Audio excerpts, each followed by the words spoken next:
You're listening to Beyond Orders, a podcast about military spouses who are done shrinking themselves to fit someone else's story. Hosted by Michelle Penzak, CEO of Squared Away.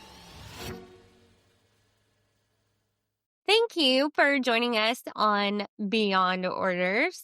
And I appreciate you guys giving me a week off break, pre-deployment leave. You all know what I'm talking about. Very much needed. And now we're in some chaos. So, story of our lives. But today we have a military spouse that I'm super excited to bring on board. She is not a member of Squared Away, but that doesn't make her any less of a badass. Danielle Hillebrand has spent the last 17 years perfecting her craft as a professional body piercer, while also navigating the last 8 years as a proud military spouse. With every PCS, she's faced the challenge of starting over, rebuilding her studio, Elegant Edge, 4 times in different states. Oh my gosh. Through it all, Danielle has balanced entrepreneurship with motherhood as a mom of 2 young kids, proving that resilience and reinvention are second nature to her. For Danielle, being a business owner, military spouse, and mom is more than just a balancing act. It's the key to protecting her peace and maintaining her identity, no matter where the military sends her. Danielle, I'm so excited to have you. Amazing. I want to listen to that every day for the rest of my life. That made me feel all of the feels. Thank you. Just be like, this is my intro to everyone. My alarm clock. Danielle Hillebrand, good morning. There you go. That's a great way to just, lift you up before the day starts. Well, thank you for having me. This is awesome. No, I thank you for joining me and telling everybody all about who you are, because amplifying our voices is what we're here to do in every capacity, and just poke the world and tell them how cool we are and what we can do besides, clean a house and take care of kiddos. It is, because it's so easy to lose yourself in the hold down the fort and keep everything going. And, you're thanked for that at different speeches. And then it almost started to feel like bullets in my heart of like, okay, I'm doing that. But also I'm a person and I do things.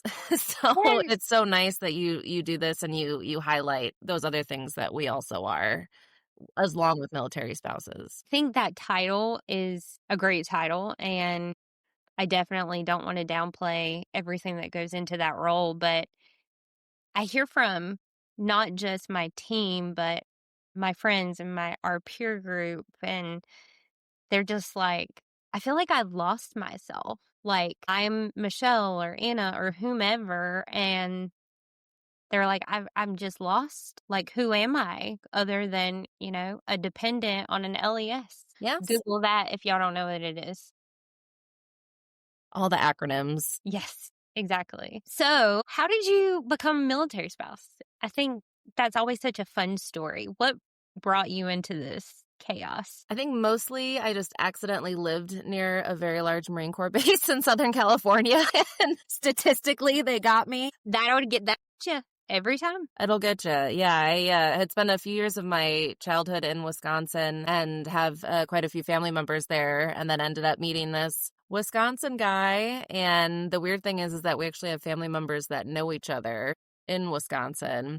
That's so fun. So it's fun. Like, I'm waiting to find the picture of us on the same playground as kids or something, just that like, almost, but not all the weirdness. So yeah, just accidentally fell into this. I don't have, other than, World War II veterans and those sort of things, there's not really a military heavy presence in our family. What was your impression coming in as a military spouse? Like, bright-eyed, bushy-tailed, patriotic Marine Corps wife, sweatshirt? We dated for a year, and then we got married, and then he deployed for a year. So it was the, classic Marine Corps love story. And people are asking me, well, how's married life? I'm like, well, I don't know. It feels the same. You just don't date other people. Exactly. I promise he exists is a phrase that I said quite a few times in the first few years. Like, I'm married, I have a ring and a dependent ID card and a photo. He's a real human AI. And they had messed up my name and information, so I wasn't in like the healthcare system or anything for that whole year. So he was super happy when he came back to talk to them. Luckily, nothing Oh, major went on, but it was just, all the fumbles of, okay, we're doing this now, and here we go. man. So tell me about your career journey. Like, did you come into married life like, you know what, I'm just going to do this in a different spot and I'll figure it out as I go?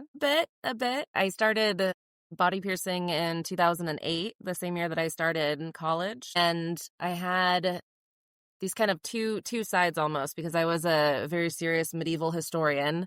And so I would go and speak at conferences and give talks. I did Viking warfare and just general medieval Scandinavia. So I would be giving talks at conferences, like I said, in my suit jacket. No one would think you work at a tattoo shop. And then I'd be working at tattoo shops, and no one thinks that you're highly educated in the specified subject. So it was really funny having kind of a foot in both doors. And when I did find my husband, I thought, well, piercing can go a lot of places, and so can history. So let's go. Love. You told me this earlier, and I was like, we have to talk about this. So, my degree is in political science and history, and my 9-year-old is currently obsessed with all things Continental, Congress, war, American Revolution, the whole nine. And it's so funny. I was talking to him about it, and he goes, I was telling him some different things, and he was like, Mom, how do you know that? I was like, well, my degree is in political science and history. And he goes, but you talk to people on the computer all day. What does that, how can you know that? So it was like, wow, people don't expect us to have a background in something else than what they typically see. Like, Mm-hmm. we're more than just a cover of a book. Open it up, read some chapters, and let your mouth drop if you have those kinds of chapters. But I mean, Well, and what a beautiful time to be alive that we are able to do this as women, as spouses, and the holding all of the baskets and having it all. It's not the easy deal, but it's amazing that we're legally and socially allowed to. So that's awesome. yes, it is. So, do you still do the history conferences and stuff like that? I stepped away from that a little bit starting in 2020 when I actually had my daughter April 1st, 2020, like right at the start, right at that pandemic start. And then was like, well, I guess I'll stay at home for a while. And we had just moved to Quantico, Virginia. And then I started staying home a bit then. And after a year or so of that, when things calmed down more, I said, well, I kind of need to get back to some Danielle-ness things. Because yes, all the field trips they go on, those men, I tell you, all those service members. Yeah, somebody, I mean, I know you've had this too, but people have asked me, like, do you know your husband's schedule on this day and this month? And I was like, I'm going to be straight with you. I don't know what his schedule looks like this week for the most part. And definitely don't go past the next 7 days, because that's also questionable at times. Exactly. And we're actually this is the first time in quite a while we've lived in not a military community because we're on recruiting right now. And so it's interesting how usually it's so normal. Your neighbors and everything are going through the same thing. It's the classic, hey neighbor, will you be my emergency contact? Because we don't know anybody. But now Yes. being here and breaking more into a little bit more of established friendships, and my kids are going through that too. It's just kind of interesting to be in an area where people are unfamiliar with what it is or how much they're gone, or their like minds are blown on how you do it. And we do, what do? You give up or you don't. Those are the kind of the options. It's, yeah, when people ask, how do you do it? I always have to like give myself a minute to respond, because there is no other option other than to do it this way. I mean, most civilian, or I mean, we're civilians, but we're in the purgatory version, I guess. They say, well, I can't do that. This is too hard. Or my spouse is gone for a week. What am I going to do? And I'm like, we live this and breathe this every day. And then, you get people that are like, oh my gosh, that's so crazy. And then they want nothing else to do with you because you're temporary. You're not a part of our circle that's going to be here. So why should I invest in you? I unfortunately have heard a lot of those stories, especially on recruiting when you're out in more normal areas. And luckily, we are in the Midwest and everyone is so incredibly kind and welcoming. And the welcoming side has been our experience. But it can be hard. It can be absolutely hard. And just because we do it doesn't mean that it's not hard. We just Yeah. survive. And I think that becomes even more so when you have children and you're trying to provide as stable life as you can for them. And just life, man. It's a tough one. What has been some of your favorite moments in your career journey over the past 8 years? It's been really interesting restarting in different states and you're dealing with licensing and state issues. And Mhm. But the cool thing, I think, is just connecting with people all over the US. And then with social media now, it's so nice and fun to be able to keep up with people and clients, and even down to what types of jewelry or piercings are popular in different areas. Some places will love one thing and the other place that will not sell at all. So it's really fun to just kind of get into the different communities and see what's going on. Piercing is a very profound thing to be a part of for many people. People are, you go in and you're excited, and you're picking out the jewelry, and then maybe some nerves sit in. I help walk people through a lot of anxiety, and then just that relief and excitement kind of when it's done. It's a whole journey, and it's really beautiful to be able to emotionally and sometimes physically hold people's hands through it. To be honest, before I met you, I had never met someone who did body piercing. In a much, much, much, much, much younger life, I had my belly button pierced, and I was like, I'm never going to survive this. How can I, what am I doing? I'm a little bit nuts. And I think that it's such a cool thing. And especially as a military spouse, I think that's such a unique thing to see, and a cool business, honestly, because Love it. you It's never think beautiful. about that. Yeah, and it's so different than it was when I started even almost 18 years ago. It's so much more of a salon experience, and I love being a female business owner, being able to provide that sort of safe space for children and adults. I think it's really beautiful. I love it. Even though I study history at the same time, I can't walk away from piercing. It's just beautiful. And on the other side, when I'm in the piercing community, they all have quite a few questions because there's not really any other military spouses that do this as well that I've found. I'm weird in all of the circles for other circles. You know what? The weirdest people are the best people, and I say that about me all the time. No, that it's such a cool business, and it's when you think about being able to transition from all the states at this point, that's something you don't think about being able to take with you. Is there any, obviously with licensing and stuff like that, is there any reciprocity between the states, or any specific licensing requirement?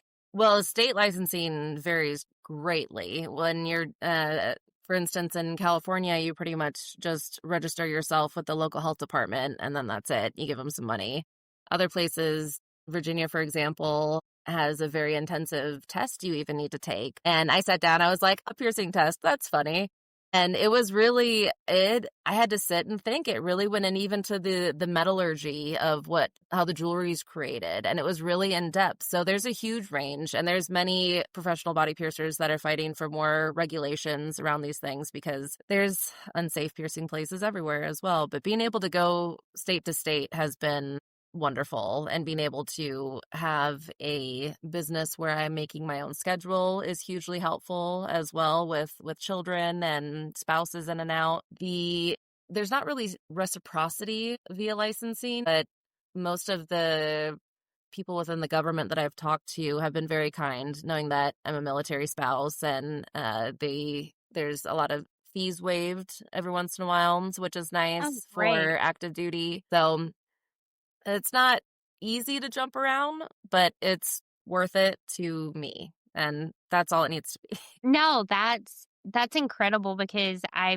love that you've had that experience, because I've seen Libby Johnson was on with us a few weeks ago, and she's an attorney, and she said that basically when she first became a military spouse, she was having to retake the bar essentially for every state, which is absolutely ludicrous. Most people only do it once in their life. With nurses and teachers, same deal. And it made it almost not worth it. So I love that it has been a great experience for you. It's so rare to hear that. And I'm a fighter too. It's my passion. So I've been dealing with getting everything registered in Wisconsin right now. And actually, just about 10 minutes ago, I finally got the email that my inspection will be the end of this week, early next week. So I have been fighting for that. There have been so many like, I'll pull your hair out moments. And every new place I get into this like, oh my gosh, is it worth it? Is it? And then yes, it is. And we get there. No, I love it. And you actually answered my question. Like, have you ever had any moment where you're like, nope, this isn't worth it? Like, I need to take a hot minute and reevaluate what I'm doing. Oh, mini panic every once in a while. You have to have your like your self spiral Have a mini moment. meltdown in the shower every once in a while. A good cry does the soul and body wonder. I have one like once or twice a week. So I fully when you're that. gearing up for a deployment too, yeah, you take all the little moments you can. There have been a lot of woo-saw, rub your ears, Will Smith style around this joint because, I mean, I have a 9 and 6-year-old and I assume your kids are around the exact same age. And there's a lot of emotions in those little bodies. There are. I actually have a 5 and almost 3-year-old. So this has been the first move where they've been a lot more cognizant on leaving friends and just that whole transition of it. And my 5-year-old and I came up with this really awesome thing a move or two ago. And it was when we were moving to Kansas. And we said, we were at an army base or an army fort in Kansas. We had to learn the army words. And we said, well, we've got friends in Kansas. We just don't know what their names are yet. That is a great way to look at it. They're there. We'll find them. And I think that I have a really deep passion for community, and that's part of doing the body piercing as well, is that helps me get into the community and form community and those friendships and those relationships, and having that be a huge value of mine has been awesome with moving because I just gravitate and try to build that each time because I know I need that and others need that too. So yeah, the bloom where you're planted hits, not that I don't enjoy that phrase as much as I hear it, but it's one of those things where you really have to embody that when you get to a new place. We moved to Hawaii when my son was 10 months old, and I was like, we're living out in town, not around military spouses or military families for the first 6 months. I know no one here. We're basically, we're coming into Hawaii is very culturally centered around being Hawaiian. And there are some people out in town who don't exactly enjoy us being there, but we had some phenomenal experiences, and I just started walking around to my neighbor's house, introducing myself, giving them a card with my name, phone number, kiddos information, just like, I'm here, we're loud, we have a kid, and my husband's deployed, or my husband's leaving, or he's not home. And of course, you always bring goodies because I'm from the South. So you always got to bring something good. But it's being intentional about forming those relationships. I actually I always have business cards on me, but I actually made it'll be backwards, but a friend's business card last time we moved with my phone number, like things about me, my picture, and it's got a QR code to all of my social media things, because how often do you meet someone fun at a park or just passing by at a store and then you're like, maybe one day we'll meet again. And we don't have time for that when we're military and we're moving and no one. It's like, you're awesome. Here's my number. Let's connect if you feel like that. Love that. It's like my friendship resume. Here you go. Come to me if you are interested. Reach out anytime. Leave reviews. I'm a great friend. I'm going to have to do that. Shout out to all the military spouses out there. Get yourself a friend card. Yes. Danielle's going to have to share her template for that. Easy. Oh my gosh. I love that so much. Oh my gosh. So what are some things that you're doing right now? You're in Wisconsin. You're not around the military for the most part. What are some cool things that's going on the recruiting side of the house? I've heard of recruiting duty, and I've heard good things, not so great things, but I'm very curious how it's different, more so than like getting out there and just, not being the temporary person. Yeah, it's been interesting because we first got married and then we went to Virginia and he was doing things with the embassy. So that was kind of more 9 to 5-ish Mhm. normal job. And then when we went back to California, for his MLS, he does artillery.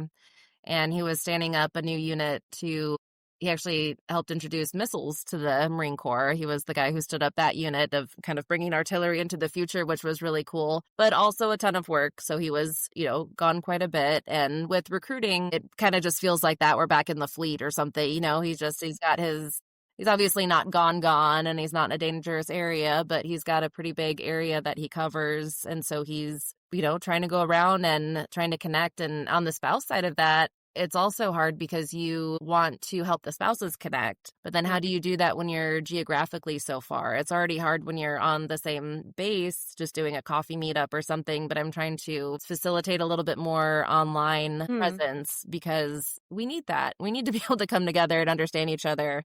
And when that ball comes around in November, I want people to have some friends to go enjoy the night with and not just stand around like awkward strangers and like we're all in this together. So I would say it's been the same with that. But I love exploring the history everywhere we go. The history side of me has been so cool. That is like a huge bonus of being in this lifestyle. I will say there are some benefits to being a military spouse interested in history because everywhere we've been has amazing history. Texas, Hawaii, and Southern California. Hawaii has my heart. And now we're back in North Carolina, which I grew up here. And I'm like, oh my gosh, there's the history side of the house and just cultural experiences that I'm from Eastern North Carolina. You don't really see many of us getting out to Hawaii regularly.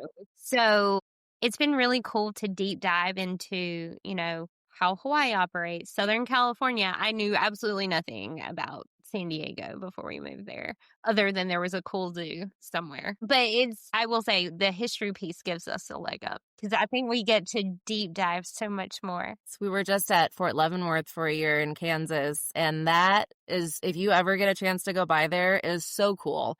It was actually one of the last outposts before the Santa Fe and the Oregon Trail. So there's actually a spot on the post that I know it's hard. It will forever be a base in my book.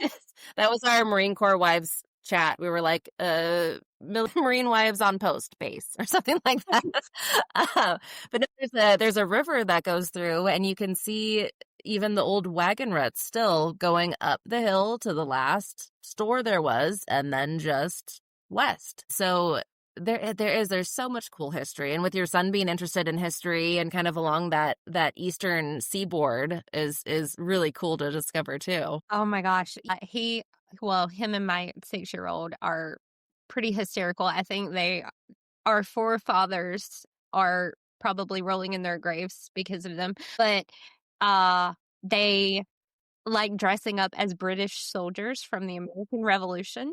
Red's a good color. I get it. And they're like, and my 6-year-old has been walking around going, "I'm Lord Cornwallis," and I'm like, all right, our ancestors are not happy right now. But it's really cool to see that, and having kiddos interested in history is just another passion. So I hope your kiddos inherit that because that's such a cool gene to get. So far, my daughter likes languages as much as I do, and that's been really fun for her. We speak Danish a lot at home. And the last time one of my friends from Denmark was visiting, my daughter was saying some words to her, and my friend understood. And I just saw my 5-year-old's eyes light up like, you understood. It's not just me and mom say these weird words.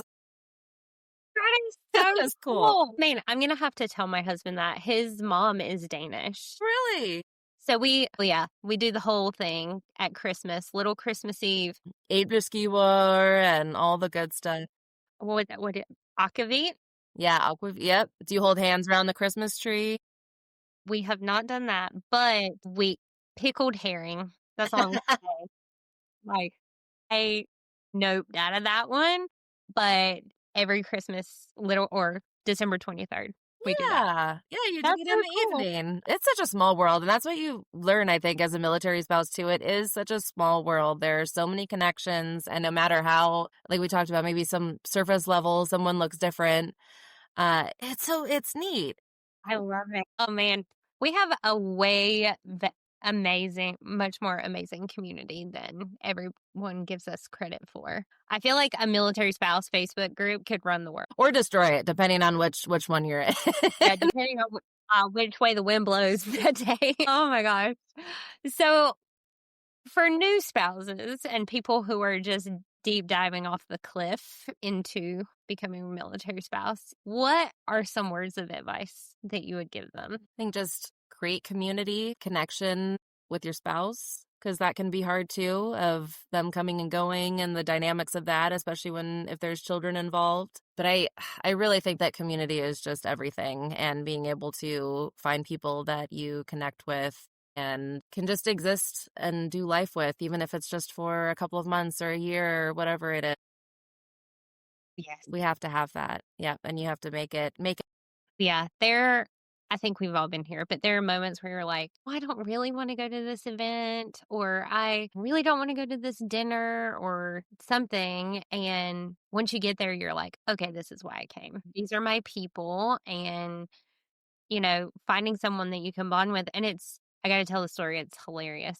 Military spouses find each other everywhere. I don't know what it is. I think we have like a QR code somewhere on us that's just hidden and each other can see. But we live in Hampstead, North Carolina now. And my kids go to Topsail, one of the Montessori schools. And we get there, get them all settled, and no military families are there except for us. And I was just like, failure as a mom right there, especially here.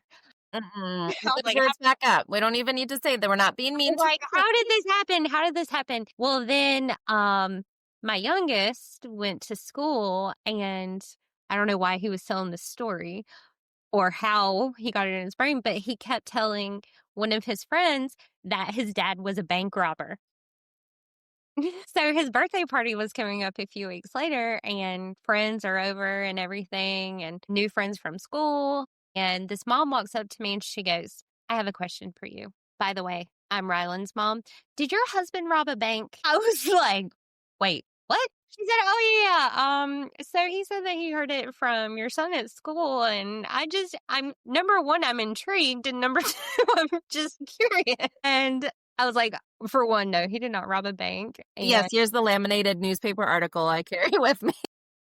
I actually told her, I was like, that would have been a framed photo on my wall if that were a thing. And she was like, oh, yeah, by the way, my name is Lauren. And she was like, I noticed your husband's in the Marine Corps. My husband was in the Navy for 8 years. He was a pilot too. And I was like, great, we find each other everywhere. This is amazing. And now she's one of my best friends here. So it's just really funny how that happens. Like, I would also be the person that walks up and says, excuse me, did your husband rob a bank? I have questions.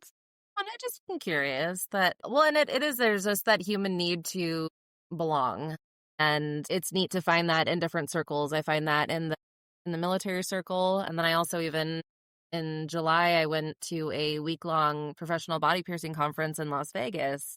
And it was totally beautiful just to be around so many people with the same passion and receiving education. I mean, even down to microbiology in the piercing room. I mean, you hear body piercing conference in Las Vegas, and I think your brain probably goes to all of these wild things, but it's very organized, incredible. I was literally thinking, like, what is the wildest piercing that was there? All of that the was piercing. The first thing that was the first thing that popped into my brain. It's beautiful. It's like inspiring, all of the people, and you come back and it's incredible. But then even there's the military connections there. So my good friend Gus, who was in the Navy, he got out in the 90s, and then he was actually the one who ended up piercing Britney Spears' belly button in the year 2000. No way. Yeah, so it's kind of neat too. There's these people are excited to tell you their kind of military stories too, and to be able to listen and understand that side of it is super cool. So there's people are interesting. You just got to talk to them. Yes. I cannot agree more. I always want somebody's like 1-page life story, and then we can have a conversation. Like, and that way, we get all the small talk out of the way, and then we can be like, okay, but come on, like, tell me more about it. Yes. I need like a few bullet points of trauma, and then like, let's. Hey, you gotta have things to bond over, especially as a military spouse. How soon after you had your baby did your husband leave? And In we what laugh at those ways? things, but it does feel really impossible and hard when that's happening to you. And even I'm sure you've got more years as a spouse on me, and there's still hard moments of, gosh, it's just me, or like no one else is coming to help tonight with dinner. Like I guess I'll just do it. I will say Instacart and DoorDash have been the best spouses to me over 7 years. No, they've been the best spouses ever. Like, pick this up on your way home. Oh no, never mind. I got this. So there's definitely different challenges at every stage. Sure. And, in the beginning, my husband he's a V-22 pilot. And so there was moments of, okay, you're just learning how to fly this crazy thing. Now you're deployed and you're getting shot at. And the fleet has been grounded, which happened recently. And thank goodness the fleet is no longer grounded. But those moments create little pockets of chaos in our Oh, life. absolutely. I remember when my husband deployed after we got married, I was just in the gym and a news story popped on there was things happening right in the area he was in. And I couldn't help it. My eyes welled up with tears, and people thought I probably was tired of running or something because I just left the gym crying because it was this, I think that was one of the full moments that the weight of what his job is, because sometimes too we think they just go off to work and then they come back and oh gosh, they're late again, and then you hear something like that, or I'll hear the details of him getting an award or something. It's like, oh my gosh, like you go do all those things. Yeah. So yeah, it's weird from our side too. I know. And one of the things that is really unique, especially about, especially Marine Corps spouses, we're a very tiny community Yes. as it is. When one feels something, we all feel it. Whether it's I got a text when we were in San Diego saying, "Is Sean flying today?" And I knew then that something had happened, and he was flying that day. It's one of those, your heart sinks simultaneously into your stomach and up into your throat at the same time. And he wasn't answering his phone. I didn't know what happened. I just got, is Sean flying today? And this was when the Purple Foxes Osprey crashed in California. And we knew several of the families. And We're very adjacent because we were in California at Pendleton at the same time, and that was there was oof. It's one of those moments and feelings that, unless you're in it, it's really hard to describe. But I remember everyone rallying around Kelsey and Jax's wife. It was just, we all felt that completely. And, we've had several other friends that we have lost over the years. And the community support is unlike anything I've ever seen in my life. Yes. And I watched my dad have cancer here in North Carolina, even in a community that he lived in his entire life.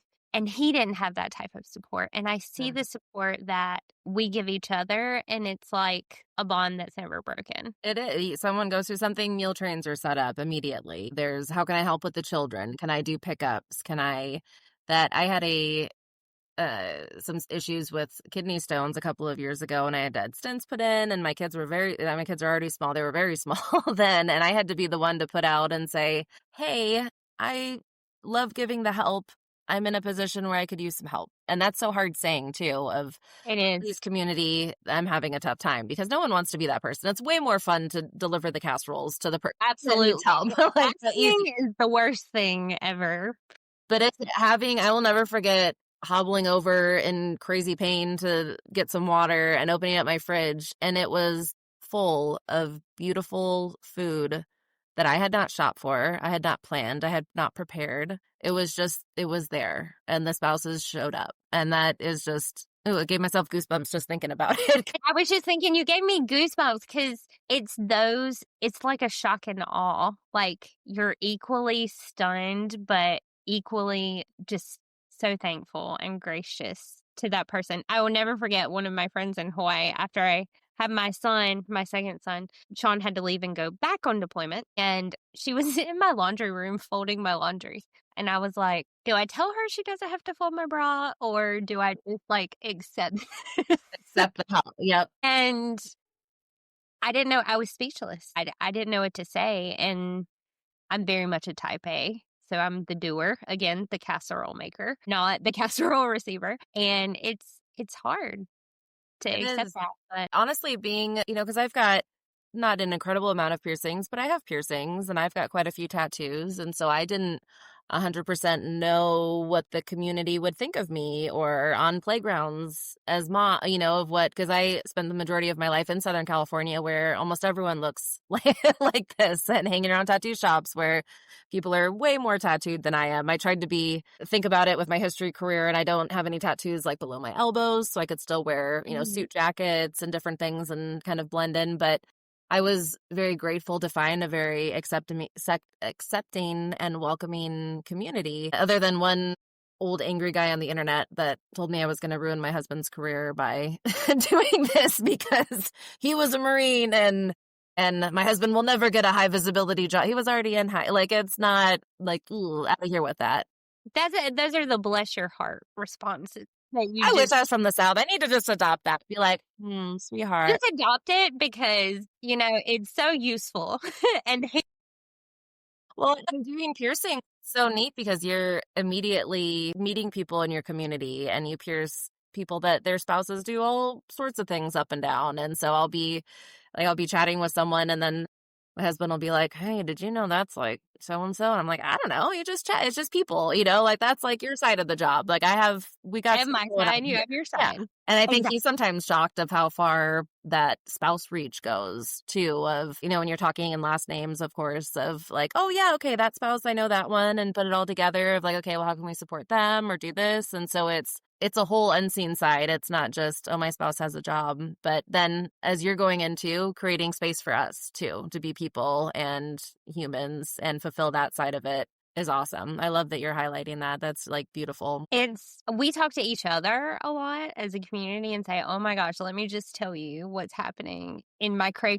These are my deployment names, this deployment. And I think some of them are really, really funny and some of them are really, really wild and out there. And I think people miss the chaos and they miss the stuff that they don't get to see when, they're putting up Memorial Day and Veterans Day posts supporting military families. They miss that part. They miss the daily stuff, the daily struggles, the daily chaos, and just sheer what the heck just happened moments. Mm-hmm. And I wish people understood exactly how much we deal with that they never know about. Even when you're towards the end of a deployment and you're obviously excited for your spouse to come home and your children are, but there's a whole reintegration period. It's not just they show up and everything feels great. We have to get back into the mix. We have to let them and allow them space to get back in. They may have some mental shifts they need to go through, reconnecting in your marriage and children and with your spouse. And there's a lot of change happening all the time, which I guess is a lot of the human experience, but we're just in this level of the change. Yes. Oh my gosh. I've never shouted out links for anything, but I'm going to have to go there for this. And if you're Marine Corps Navy related, you know exactly what I'm talking about. But I did my very first reintegration class in oh gosh, it sounds crazy to say that. And she said that our world is like a globe. It's spinning. Us, our kids, our world is spinning. Our world doesn't stop on its axis and spin the other way just because our spouse comes home. They have to join that spinning. And sometimes that's really, really hard. I can't tell you how many times I've had to literally almost draw a picture to tell my husband when the garbage pickup is. Mm-hmm. And then I get frustrated and then I have to take a moment and say, actually, you just got home. People do this for you, or you do this on a different schedule or whatever. Mm-hmm. So it's weird. I can't even put into words like. You almost feel like a woman from the 1800s or something of like, all right, the men folk are gone until spring. And like, here we go, And I do recognize that there's many other industries where the spouse, whatever job it may be in, is gone for periods of time. And, there are other areas that deal with this. But it does. As I've been talking with friends lately, it kind of feels like that. Like, well, I'll rear up the children and you bring home the bear or deer or something. Yeah, exactly. Like, I'll see you in 3.5 years or maybe if you make it back. Like, it Yeah. really makes me appreciate like spouses in during the Civil War and Oh my gosh, how anything got American Revolution. done. I'm like, you lose your husband for 4 years or longer. You don't hear from them. You don't know what's going on. Like, what happens? Well, and pre-social media wasn't even that long ago either, where you write them a letter and you hope it comes back and they get it and you get something back, and maybe months Yes. down the line and you're doing the phone trees of if there's something going on, and all those volunteer spouses. I know that was whole big groups. And I mean, that wasn't even that long. That's not that long. No, not at all. Like we had a phone tree in my first squadron. I was like, do we really need this? Like, this is interesting. And then something happened and we used it and I was like, okay, this makes sense. Yeah. Way more OPSEC than anything else. Yeah. So such is life. Oh my gosh. Well, I could sit here and talk to you all day about the last almost 13 years of my life. But yeah, we'll have to hang out offline at I some love point. that. Yes, I 100%. don't know if I'll go to Wisconsin though, so I might need you to come back to the East Coast. You never know. I'm sure at some point we'll be neighbors or something. You know how the Marine Corps works. Probably. We'll be on the same street in like 2 years or I something. love that. We'll I love see. that. Well, thank you so much for coming on here and talking about the realness and just sharing your unique business with Thank you so much. us as a military spouse. And I hope more people want to go get body piercings. Yeah, and Okay. I always offer too. I've got piercer friends all around the world. So if anyone's looking for a piercer to go to, or they have aftercare issues or something, my inbox is always open, especially to the fellow military spouses. That's 100% always. So yeah, if anyone has questions, I'm happy to help in any capacity that I can. And I have to say this, please take your children who are getting their ears pierced to a professional body piercer, not the piercing pagoda. Yes, no guns, no handheld devices, none of that. We're getting healthy piercings for our kids and our own bodies. That's right. Good job. That's my personal PSA. Yes, Right. That's a good soapbox to stand on. Well, thank you so much, Michelle. This was just lovely. Amazing. Well, thank you so much. And thank you all for listening, and tune in next week. Talk to you soon. Bye.